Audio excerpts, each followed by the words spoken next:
Seja bem-vindo ao nosso encontro com a palavra. Acomode-se e acompanhe conosco as lições que temos para aprender. Estamos estudando o capítulo 9 do Evangelho de João, mais especificamente a cura de um homem cego de nascença. Esse homem deu uma resposta muito importante para os fariseus que o questionavam. Uma coisa eu sei, eu era cego e agora vejo. Como já comentamos quando estudamos o capítulo 6, a fé não é uma questão de entender. Pedro não entendeu o sermão do pão da vida, mas creu mesmo assim. Você não precisa compreender tudo aquilo em que acredita. Às vezes precisamos ter a postura daquele homem. Sabe, de uma coisa eu sei, eu era cego e agora vejo. Você já teve um marco na sua vida semelhante ao que teve esse homem que foi curado? Você já passou por uma mudança na sua vida como se você atravessasse um ponto que ficou marcado como antes de Cristo e depois de Cristo? Ouça o que os líderes religiosos perguntaram ao homem. O que lhe fez ele? Como lhe abriu os olhos? Preste atenção na resposta do homem. Eu já lhes disse e vocês não me deram ouvidos. Por que querem ouvir outra vez? Acaso vocês também querem ser discípulos dele? Será que ele foi inocente ou foi irônico aqui, hein?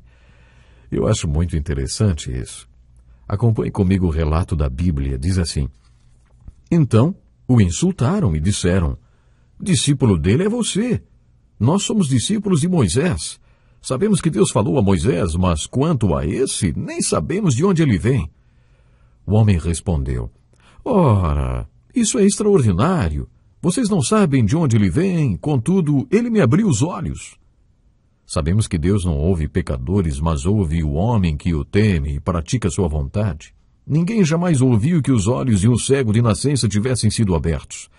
Se esse homem não fosse de Deus, não poderia fazer coisa alguma. Diante disso, eles responderam, você nasceu cheio de pecado, como tem a ousadia de nos ensinar? E o expulsaram.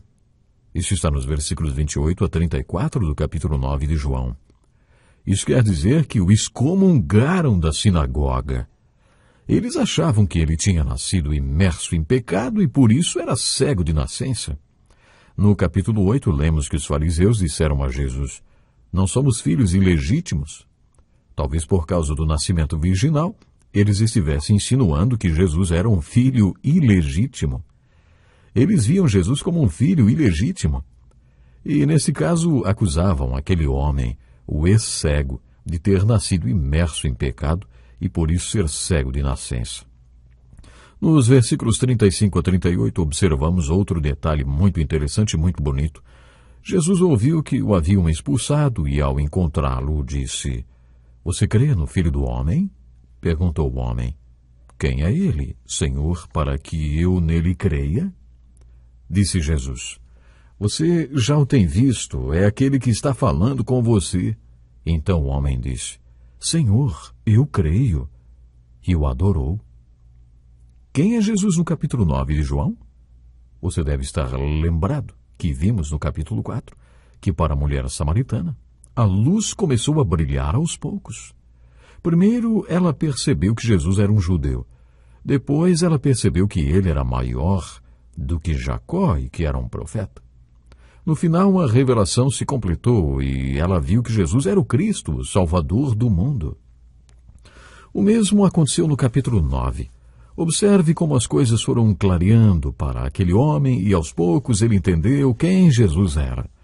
Da primeira vez que lhe perguntaram quem o havia curado, no versículo 11, ele respondeu, o homem chamado Jesus misturou terra com saliva, colocou-a nos meus olhos e me disse que fosse lavar-me em Siloé. Fui, lavei-me e agora vejo. Aí, então, lhe perguntaram, mas onde está esse homem? E sua resposta foi, não sei. E depois, mais tarde, ele disse, ele é um profeta. Ele chegou a esta conclusão porque, para fazer o milagre que ele tinha feito, só mesmo sendo um profeta. Mas aí, no versículo 25, ele não tinha certeza se Jesus era um pecador ou não, mas tinha certeza que ele tinha curado a sua cegueira.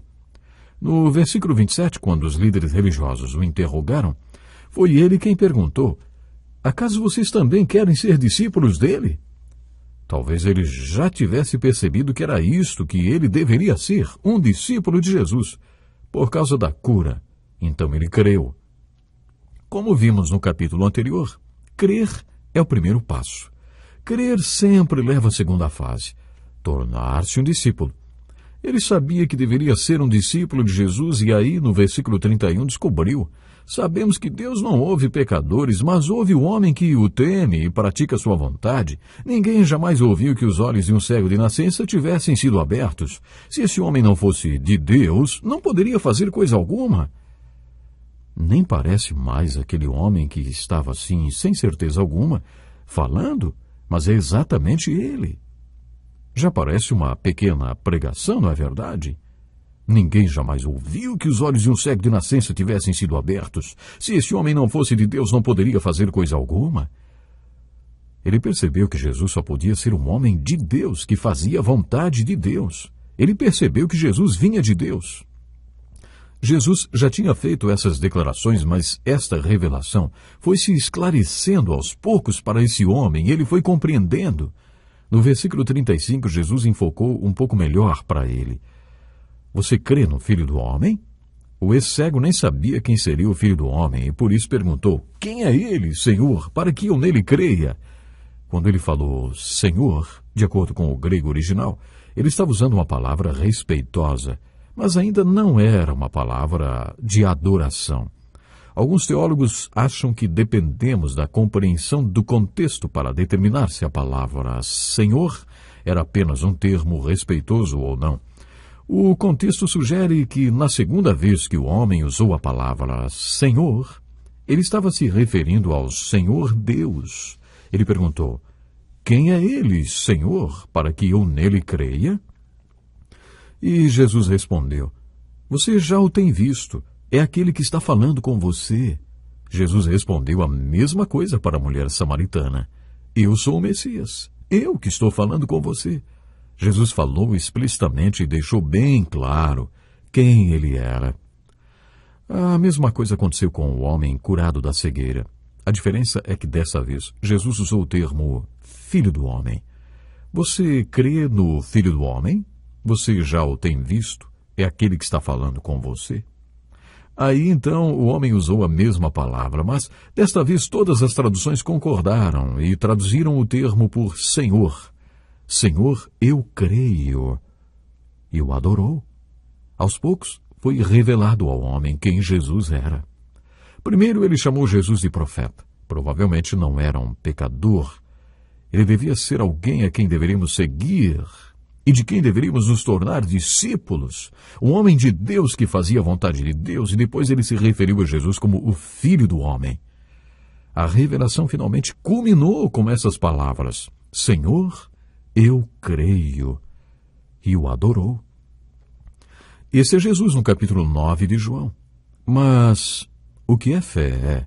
Bem, como já vimos muitas vezes no Evangelho de João, fé é crer para ver. Quando Jesus colocou a mistura de saliva e terra nos olhos do homem e disse: vá lavar-se no tanque de Siloé, o homem foi, lavou-se e voltou enxergando. Por isso, crer leva a ver. Esta é a resposta da pergunta: o que é fé? Mas também, fé é perceber gradualmente quem Jesus é, até que você possa declarar: Senhor, eu creio. E a evidência da fé é a adoração. Senhor, eu creio, e o adorou. Algumas pessoas enfatizam que Jesus é seu Salvador. E é claro que ele é o Salvador, mas em todos os diálogos de Jesus nos 4 evangelhos surge esta palavra mágica, vamos dizer: Senhor. Assim que a pessoa considera Jesus o seu Senhor, ele dá a certeza da salvação. A revelação que o homem foi tendo de Jesus culminou com sua declaração: Senhor, eu creio. E Jesus aceitou a adoração. O Senhor Jesus concluiu: eu vim a este mundo para julgamento, a fim de que os cegos vejam e os que veem se tornem cegos. Os fariseus disseram: acaso nós também somos cegos? E Jesus respondeu: se vocês fossem cegos, não seriam culpados de pecado. Mas agora que dizem que podem ver, a culpa de vocês permanece. Temos mais uma resposta para a pergunta: o que é fé? Já citamos a frase: onde não há luz, não há pecado. Mas se você tem a luz, é importante que viva de acordo com ela. O que você faz com aquilo que aprendeu e agora conhece e sabe? Esta é uma dimensão muito importante da fé. Jesus está dizendo que ele é esse tipo especial de luz, a luz que revela a cegueira de alguns e que dá visão a outros. O que é vida, de acordo com o capítulo 9 de João? Você tem uma ideia do que foi ser cego durante 40 anos e de repente começar a enxergar? Pense um pouco sobre isto. Quando você começar a pensar no que significaria para um cego enxergar, então você terá também uma resposta para a pergunta: o que é vida?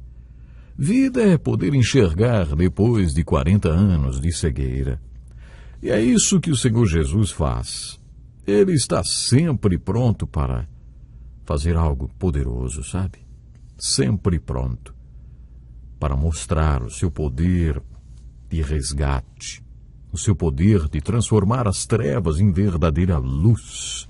E é bonito a gente olhar para as páginas da Bíblia Sagrada, no caso aqui no Evangelho de João, e podermos ver tão de perto a atuação do Senhor Jesus Cristo. Mas uma coisa também nos fica muito clara: a responsabilidade que nós temos de testemunhar o poder transformador do Senhor Jesus. Esse ex-cego não pôde ficar calado. A sua fé foi aumentando cada vez mais, e ele foi dizendo com cada vez mais ousadia e certeza que aquele que havia praticado aquele milagre incrível na sua vida era realmente o Filho de Deus, Jesus poderoso. E isso é um exemplo para nós. Nós não podemos nos calar. Somos chamados para, juntos, sermos sal e luz. Isso mesmo, sermos sal e luz nesse mundo de tantas trevas. Que Deus nos ajude, que possamos propagar a maravilha que é servir ao Senhor Jesus Cristo, aquele que transforma, aquele que redime. Não esqueça, fomos chamados para sermos sal e luz. Até o próximo programa. Este é um estudo escrito pelo Dr. Dick Woodward, na voz do pastor Edson Bruno. Até o nosso próximo encontro com a palavra.